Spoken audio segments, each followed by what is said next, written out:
Bismillahirrahmanirrahim. Assalamualaikum warahmatullahi wabarakatuh.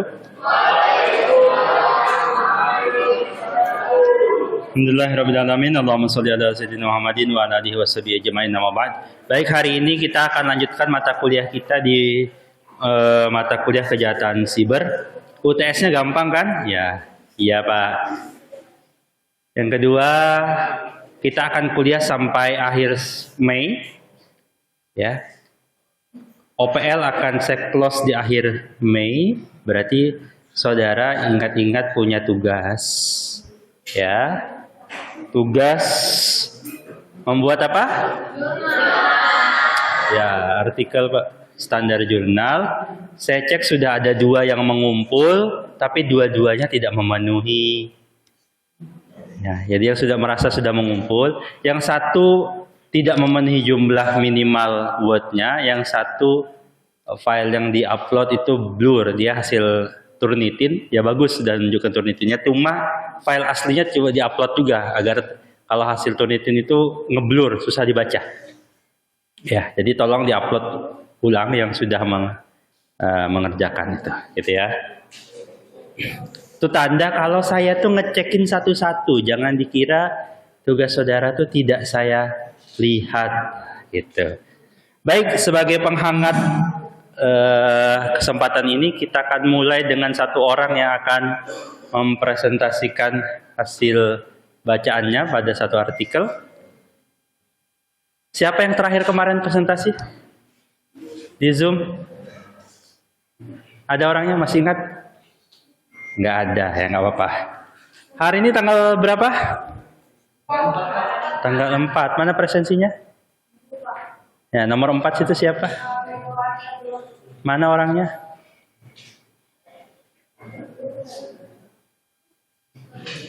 Mana orangnya? Ada nggak?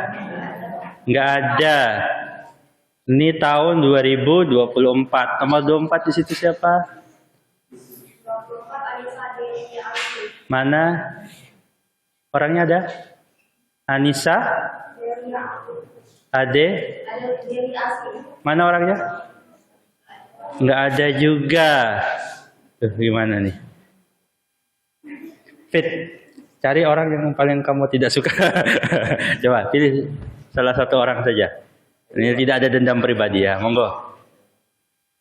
Siapa? Yang belum. Siap? Oke, silahkan.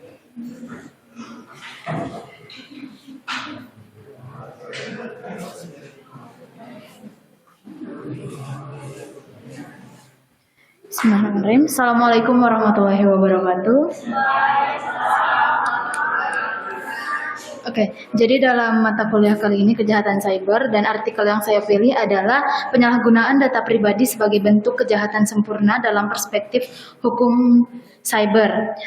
Jadi dari artikel ini sudah saya sedikit ringkas untuk disampaikan pada kesempatan kali ini, yaitu dalam artikel ini tujuan dari adanya artikel ini adalah untuk mengetahui pengaturan tentang perlindungan hukum penggunaan data pribadi dalam upaya memberikan kepastian hukum kepada masyarakat dan bagaimana peran penegak hukum dalam pencegahan tindak pidana penyalahgunaan data pribadi. Sebagai yang kita tahu bahwa banyak sekali saat ini penggunaan data pribadi yang disalahgunakan oleh beberapa oknum untuk berbagai kepentingan. Jadi berdasarkan hasil ini, berdasarkan hasil dari penelitian artikel ini adalah menunjukkan bahwa demi terciptanya kepastian hukum perlu dibentuk undang-undang yang mengatur secara khusus, jelas, terstruktur, dan komprehensif mengenai perlindungan data pribadi serta mengharmonisasikan peraturan perundang-undangan yang mengatur perlindungan data pribadi yang sudah ada, serta mekanisme yang jelas terkait koordinasi antar penegak hukum. Jadi bagaimana caranya? Artikel ini adalah untuk memberitahu bahwa gimana caranya kita untuk menyimpan ataupun mengelola data pribadi kita agar tidak disalahgunakan oleh oknum-oknum tersebut. Kemudian Berkenaan dengan hal tersebut, penelitian ini mengusulkan bahwa harus ada pembentukan norma yang mengatur sanksi pidana dalam penegakannya sebagai efek jera, serta rekonstruksi dan reformasi norma dalam peraturan mengenai perlindungan data pribadi saat ini. Mungkin itu aja yang bisa saya sampaikan dari artikel ini karena memang artikelnya tidak terlalu panjang, Pak. Sekian dan terima kasih.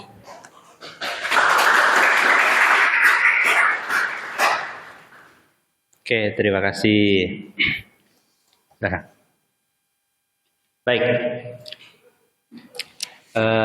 Kita ada waktu ya secukupnya. Di malam hari ini kita akan melakukan satu perbuatan yang tidak menyenangkan. Tapi bagi orang hukum wajib dilakukan. Nah, ini perbuatan yang biasanya tidak suka dilakukan oleh banyak orang hukum, termasuk saya. Apa itu? Membaca undang-undang. Gampangnya kita pakai slide, Pak, sudah tinggal dikopas ke slide dan sebagainya. Saya biasanya melakukan itu, cuma ternyata saya menemukan satu realita, mahasiswa hukum itu banyak yang tidak terbiasa membaca undang-undang. Nah, jadi saya akan mencoba melakukan satu pembacaan atau undang-undang ya. Mencoba untuk membaca undang-undang ini secara sama-sama kita baca dan kita lihat, cermati sama-sama. Baik, Undang-Undang ITE itu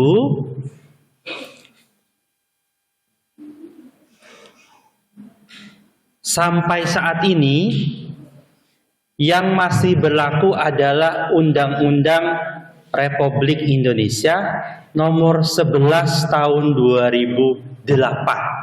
Jadi undang-undangnya itu berapa tahun yang lalu berarti? 16 tahun, sekitar 16 tahun yang lalu. 2008 ini kalian masih apa? Saya masih SMA. Ya.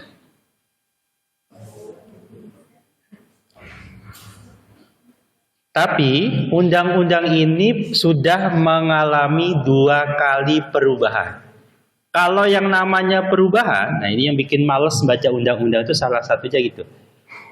Oh Pak, yang terbaru ada Pak, nomor 1 tahun 2004. Tapi undang-undang ini itu, coba judulnya aja, hanya perubahan kedua. Ya. Jadi undang-undang masih berlaku nih, yang nomor 11 tahun 2008. Jadi baca undang-undang harus begitu ya. Jadi harus hati-hati. Pak, kita baca hanya ini Pak. Hanya baca yang 2008. Ini Pak undang-undangnya. Pasti saudara akan salah. Kenapa? Karena undang-undang nomor 11 tahun 2008 itu sudah ada perubahannya.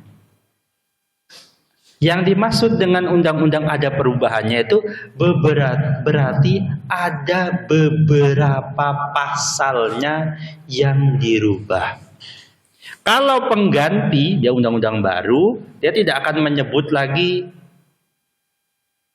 perubahan berapa. Dia langsung undang-undang tentang apa. Contohnya, misalnya undang-undang yang baru ini yang sudah terbit tahun 2023 tapi baru berlaku 2026.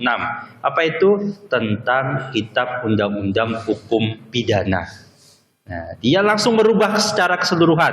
Yang berarti nanti ketika undang-undang itu berlaku, undang-undang yang lama tidak lagi berlaku sepenuhnya.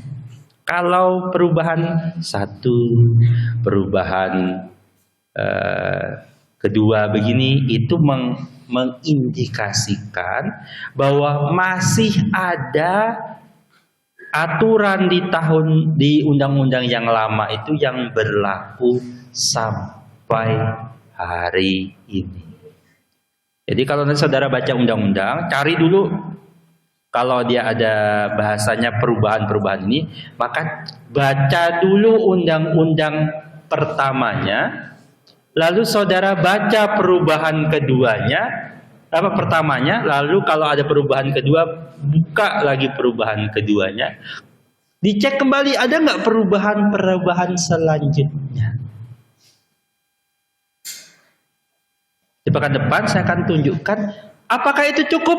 Tidak. Karena ada kemungkinan perubahan di luar ini. Apa itu? Putusan Mahkamah Konstitusi.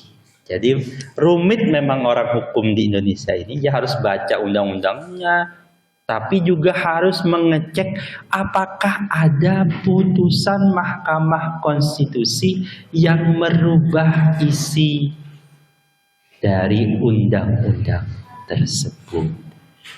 Pak, kok saya ngecek belum ada Pak sampai kemarin. Bisa jadi putusannya baru tadi sore. Nah, itu juga rumitnya. Perubahannya bisa jadi berubah dengan sangat cepat. Saya pernah waktu bikin skripsi, itu bikin tentang tentang undang-undang tertentu gitu ya. Tiba-tiba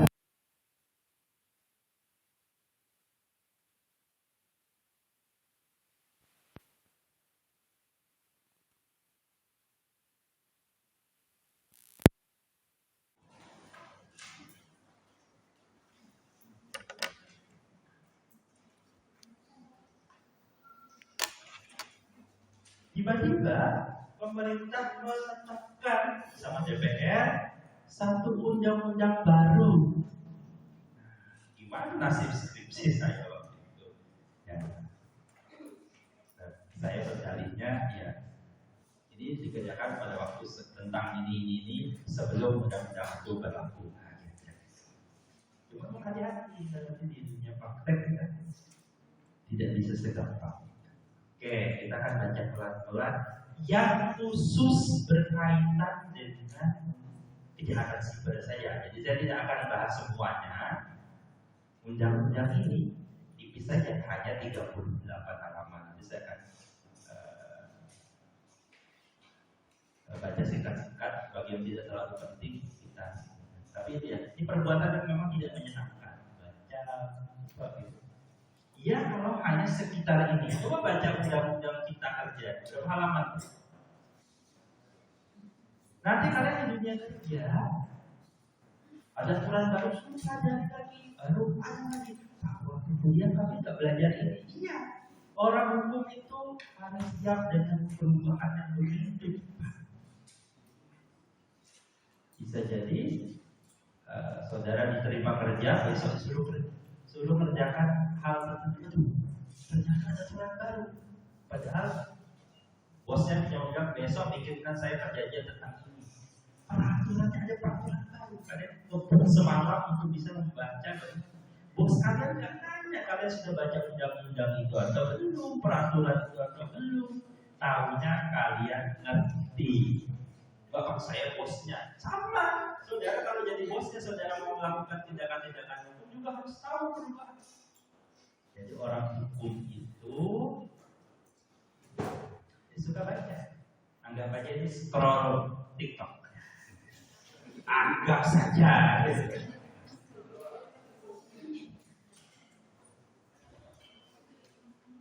Undang-Undang Nomor 11 Tahun 2008 tentangnya informasi dan transaksi elektronik. Yang sering dilupakan mahasiswa adalah ketika melihat ini menimbang menyuruh gitu. Jadi menimbang ini adalah pandangan psikolog filsafatnya, ide-ide pemikirannya. Pembangunan nasional proses berlanjutan yang harus senantiasa tanggap terhadap dinamika perubahan. Ini orang hukum yang paling diminta itu adalah tanggap terhadap perubahan. Harus diakui orang hukum ini gagah.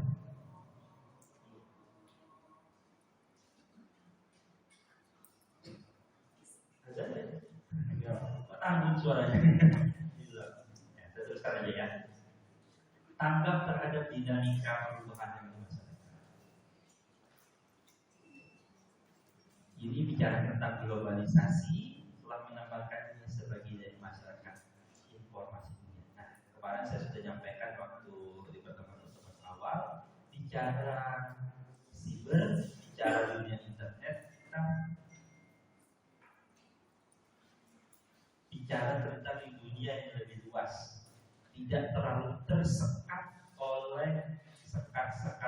nasional. Kemarin ya, bisa jadi pelakunya di Indonesia, korbannya di luar negeri. Bisa jadi pelakunya di luar negeri, korbannya di Indonesia.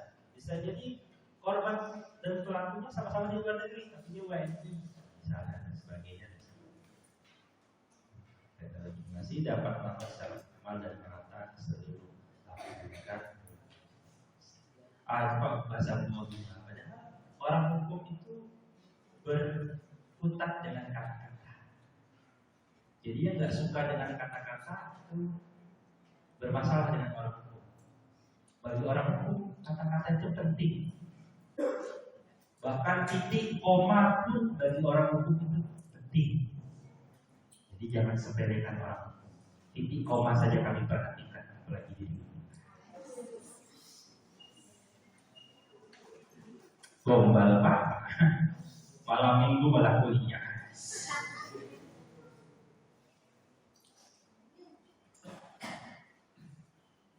Nah, perkembangan dan kemajuan demokrasi yang saya soroti mempengaruhi lahirnya bentuk-bentuk perbuatan hukum baru, baik perbuatan hukum itu dalam makna positif maupun yang kita khususkan di mata kuliah ini perbuatan-perbuatan hukum yang sifatnya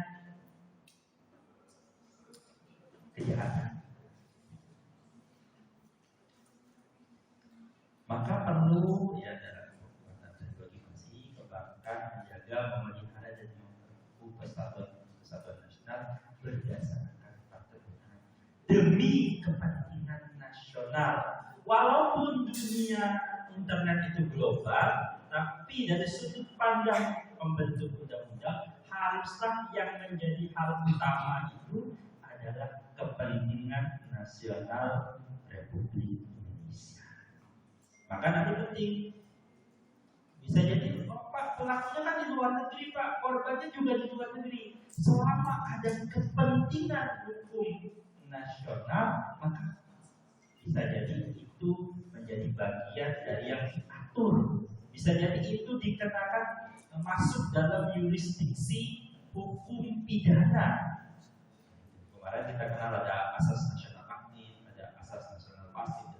Ingat-ingat kembali ya. Kalian kan mau lulus bentar lagi ya. Semester depan dan lulus kan?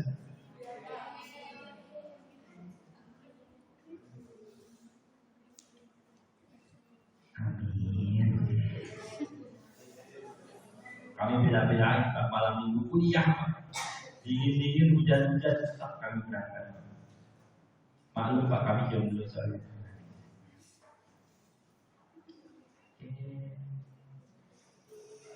Nah, pemanfaatan teknologi informasi dilakukan secara aman untuk mencegah penyalahgunaannya.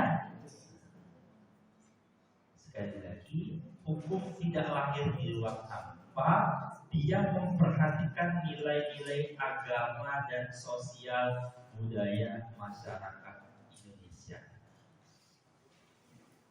Jadi saudara bisa tulis panjang lebar tentang ini. Isu-isu HAM itu kan isu yang internasional, mendunia.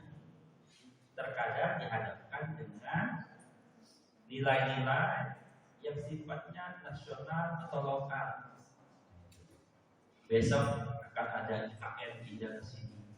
Itu pasti akan ada pertemuan, akan ada permasalahan dengan nilai-nilai yang sifatnya lokal. Pak, ini demi kepentingan nasional, Pak, yang lokal kita disingkirkan. Tidak semudah itu. Tak segampang itu. Melupakan cinta saja tak gampang, apalagi menghapus nilai-nilai yang hadir di masyarakat.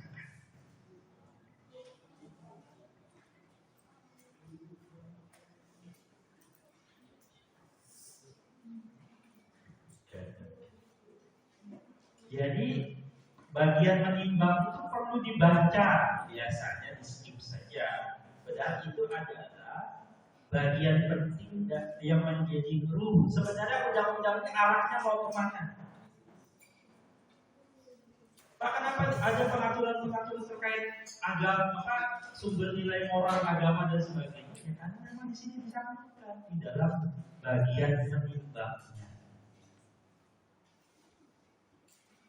Kalau mengingat ini cermati pasal-pasal, aturan-aturan yang menjadi cantolan satu peraturan perundang-undangan.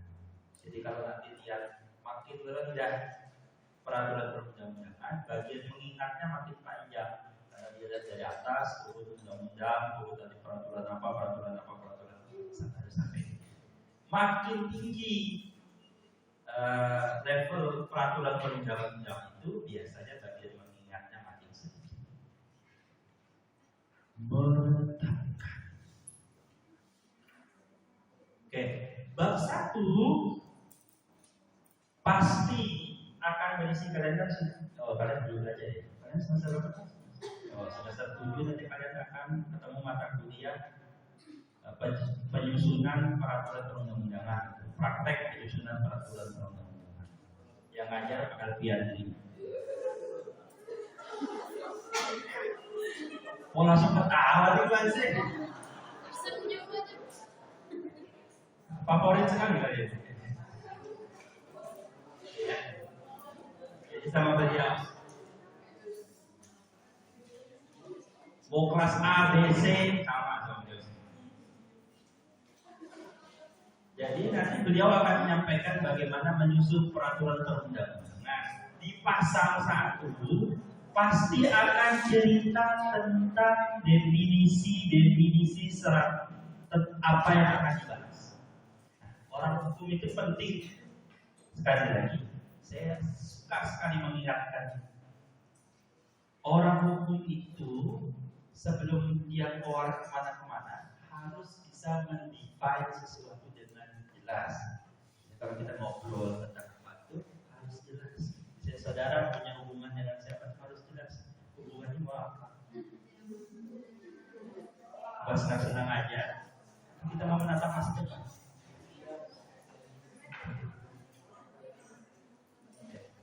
Ini mau berakhir di pelaminan atau berakhir di oyong?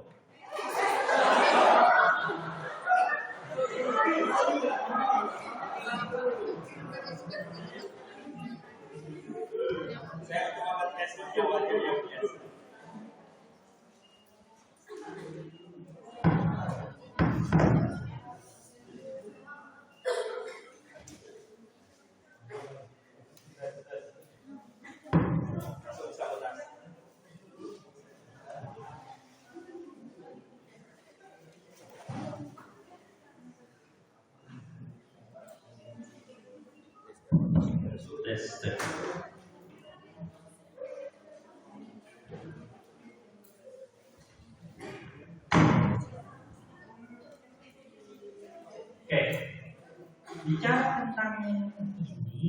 Bicara tentang hukum itu harus jelas definisinya.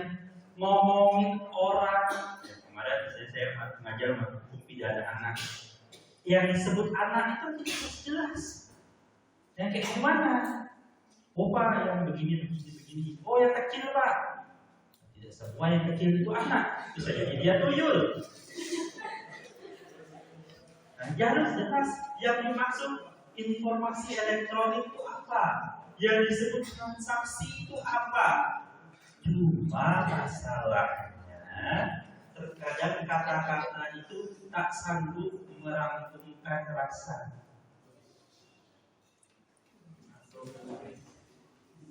Ya, tapi ya ini ikhtiar terbaik saja. Namanya definisi bisa jadi ada kekurangan. Makanya nanti misalnya ada putusan MK, kenapa putusan MK yang menambah pemaknaan tertentu, kayak gitu, ada pemaknaan. Tapi sebisa mungkin nanti saudara akan diajarkan dalam mata kuliah penyusunan peraturan perundang-undangan itu, bagaimana mencoba mendefine sesuatu dengan baik dan benar sehingga mampu merangkum. Jadi kalau baca pasal, jangan loncat ke pasal mana sebelum saudara khatam secara jelas pasal 1 yang berisi definisi. Kalau saudara skip itu, bisa jadi pemaknaannya keliru ketika di bawah.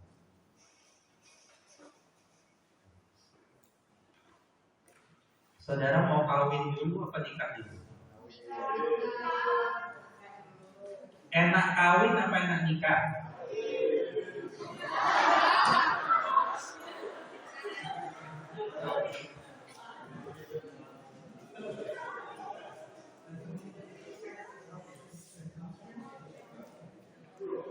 Di Indonesia yang ada itu undang-undang perkawinan, tidak ada undang-undang.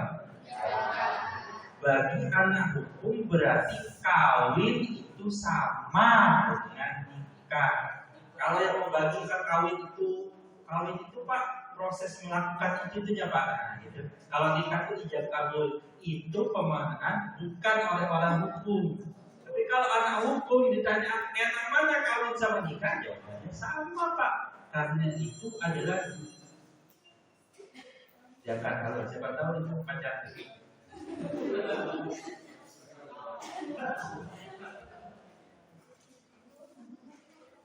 Jadi nah itu yang saya kan nanya enak mana nikah sama kawin, kalian jawab satu nikah Pak, ya sudah kawin. Kenapa? Karena saya dan Anda ternyata tidak memahami makna kawin dan nikah dengan konsep yang sama. Ya, kan itu. Gak usah dibayangin yang aneh-aneh. Ya. Jadi sudah pernah kawin? Oh ya sudah.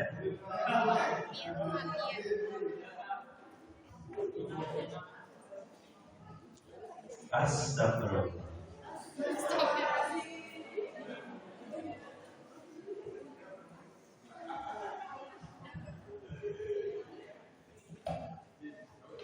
Ya, saya tadi memberikan contoh bahwa kalau kita ngobrol dengan definisi yang berbeda pasti tidak akan nyambung.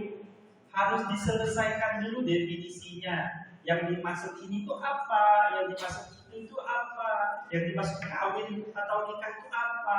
Yang sedang kita bicarakan ini. Karena bisa jadi ada pemahaman di luar kita, di luar pembahasan undang-undang ini, yang kalimatnya sama, kata-katanya sama, tapi definisinya bisa jadi berbeda. Gitu ya. Kita perlu kalau membaca itu jangan di skip ini. Agar apa?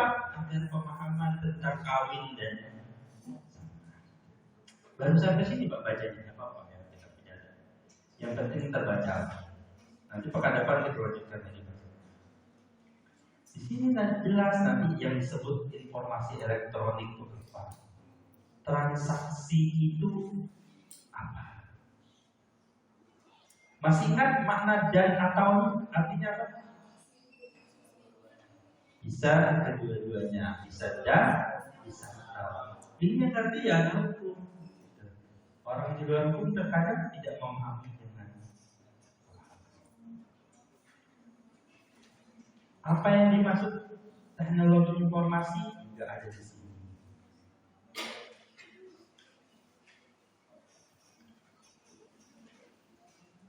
Sebenarnya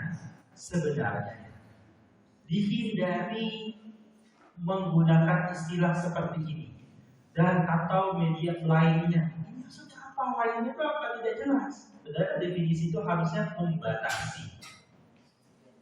Ya. Cuma saya husnuzonnya adalah karena teknologi informasi itu perkembangannya sangat cepat. Teknologi yang 20 tahun yang lalu, di tahun 16 tahun yang lalu, di tahun 2008, itu sama sekali jauh sekali perubahannya. Apa yang saya gunakan dulu yang menurut saya canggih, outstanding sekali. Saya dulu waktu SMA itu 2007-2008 ini menenteng satu kamera digital. Itu saya bangga sekali itu pakai itu.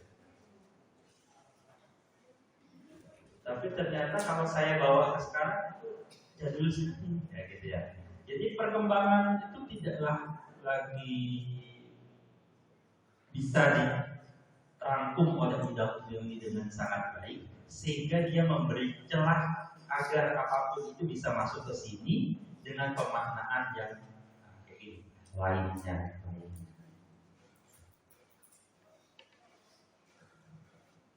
Di sini ada pemaknaan tentang dokumen elektronik, sistem elektronik, penyelenggaraan. Banyak begitu. Karena apa? Karena nanti ada kata-kata di bawah. Pasti apa yang didefinisikan di sini nanti akan muncul di bawah. Jaringan sistem elektronik, agen elektronik. Nah, misalnya kan jadi kita baca agen itu begini-begini. Biasanya pemaknaannya kita harus clearkan apa yang dimaksud sini. Agen elektronik di sini adalah perangkat dari suatu sistem elektronik yang dibuat untuk melakukan tindakan terhadap suatu. Aku Pak nggak ngerti, apa juga belajar aja, baca aja kalau ngerti. Sama kayak perempuan itu kan tidak bisa kalian mengertinya. Tapi tetap aja. Dia jalan, dia nanya, kamu mau bakso nggak? Enggak. Kamu lapar nggak? Padahal dia yang lapar.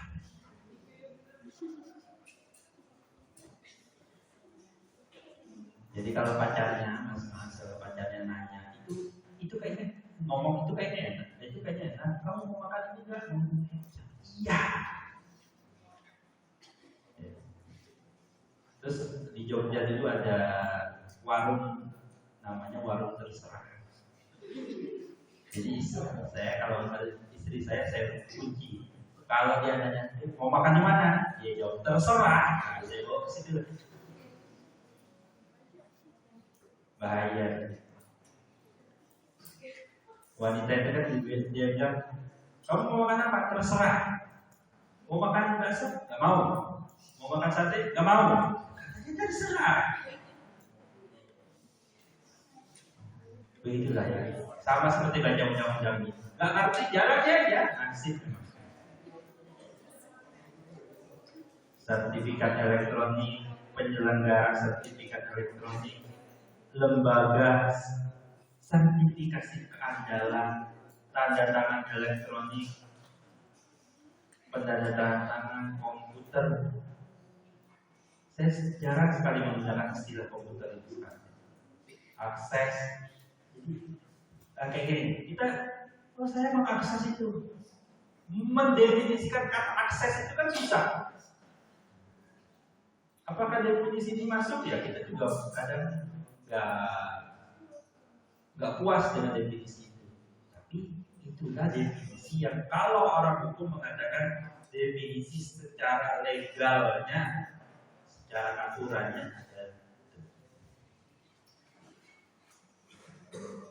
ada kontrak, ada pengirim. Apa Pak? Kok muncul di sini Pak? Ini kan istilah yang sudah dipahami semua. Agar jangan sampai ada penafsiran lain di luar makna ini kalau membaca pasal-pasal yang ada di bawah. Bahkan kayak gini, orang yang dimaksud orang adalah perseorangan, baik warga negara Indonesia maupun WNA maupun juga badan hukum. Wah, ini badan hukum Pak, bukan orang. Dalam undang-undang ini, misalnya kan kita dalam perdata kan dimaknai orang itu sendiri, badan hukum sendiri, misalnya ya. Misalnya, tapi dalam undang-undang ini dimaknai sebagai satu entitas yang sama. Apakah pas yang pengertian ini bisa dibawa ke pasal undang-undang yang lain? Belum tentu. Jadi definisi ini berlaku hanya untuk undang-undang ini.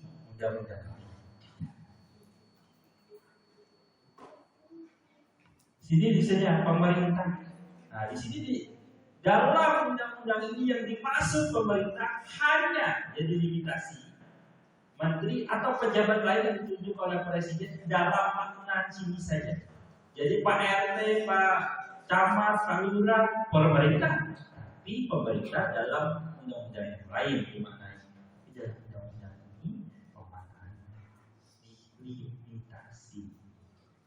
Sampai sini ada pertanyaan? Ya ada.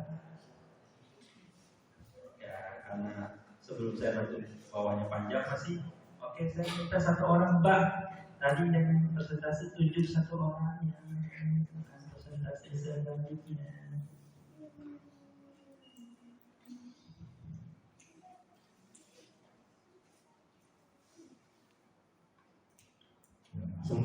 semuanya.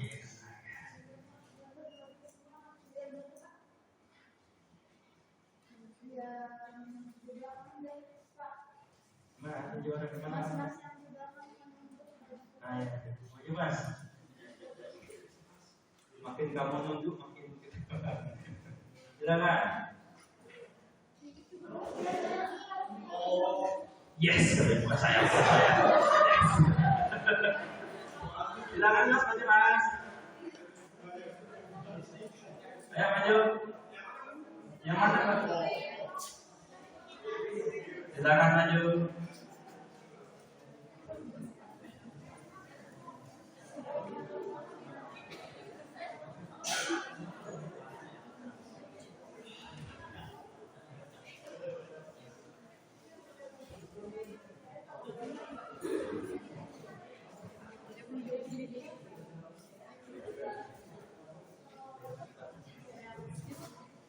Presentasi jurnal yang dibaca. Nah, kalau punya ketinggalan, berarti Mas keluar dulu. Tunjuk satu orang.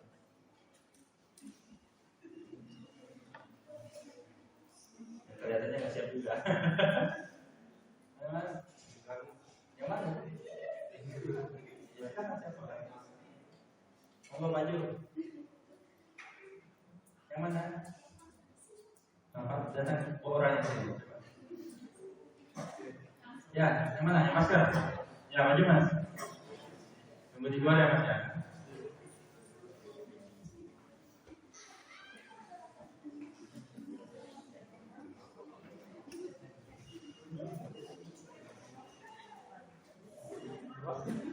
Ya, belum siap juga.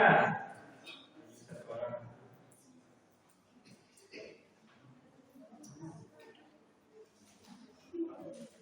Ayo. Ya, sudah kayaknya ya? Sudah belum? Belum. Sudah belum? Belum. Silakan dulu dari luar.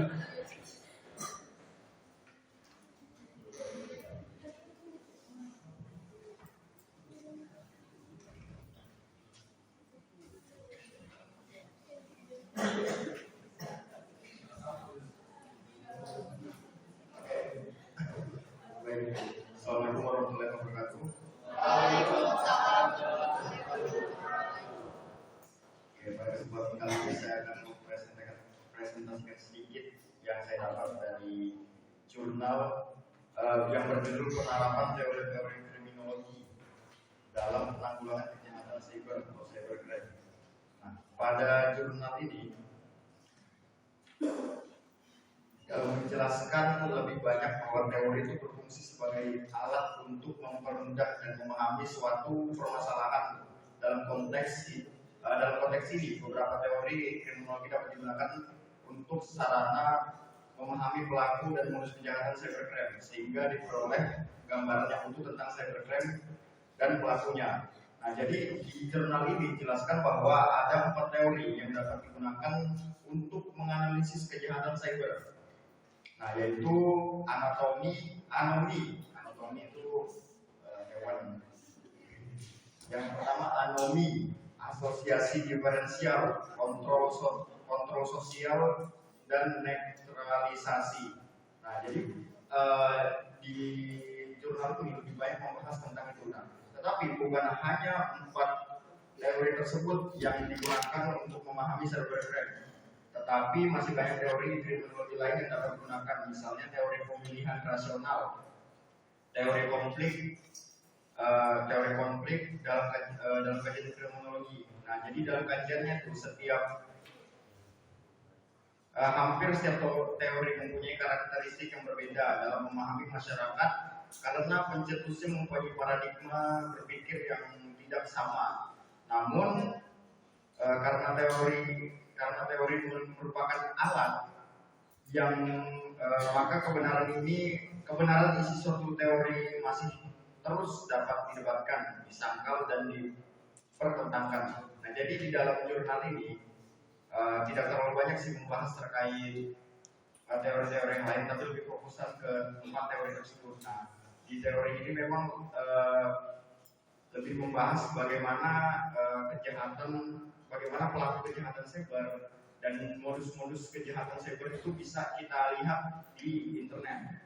Nah, khususnya di platform-platform yang telah dijelaskan tadi di definisi dari undang-undang yang telah dipaparkan. Nah, mungkin itu aja dari saya. Sekian. Terima kasih atas kesempatan yang berbicara. Assalamualaikum warahmatullahi wabarakatuh. Baik, karena waktu kita terbatas, kita berhenti di sini. Kalian semuanya nggak beli apa? Ada kan? Ada apa enggak? Oke.